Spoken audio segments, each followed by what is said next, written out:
నేటి దినాల్లో ప్రార్థనలో ఉజ్జీవం లేకపోవడానికి గల కారణం ఏంటంటే, నేను ఎందుకు ప్రార్థన చేయాలి అనేటువంటి ఆవశ్యకతను గుర్తించడం లేదు.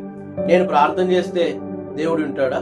నేను ప్రార్థన చేస్తే దేవుడు కార్యాలు జరిగిస్తాడా? నేను ప్రార్థన చేస్తే దేవుడు పరిస్థితులు మారుస్తాడా? నేను ఒక సాధారణమైన మనిషిని, నేను ఒక దుమ్ము లాంటి వాడిని, నేను ఒక ధూళి లాంటి వాడిని, నేను దేనికి పనికి రానటువంటి వాడిని. ఇలాంటి నేను ప్రార్థన చేస్తే దేవుడు వింటాడా?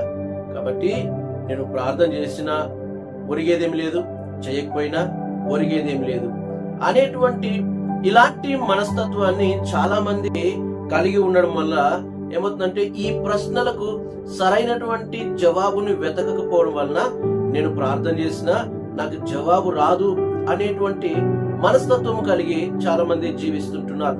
ప్రియులారా, మన బైబిల్ గ్రంథంలో గమనించినట్లయితే దేవుడు కొంతమంది కొరకే తన రక్తాన్ని చిందించలేదు, కొంతమంది కొరకే ఆయన చనిపోలేదు, ఆయన అందరి కొరకు చనిపోయినాడు.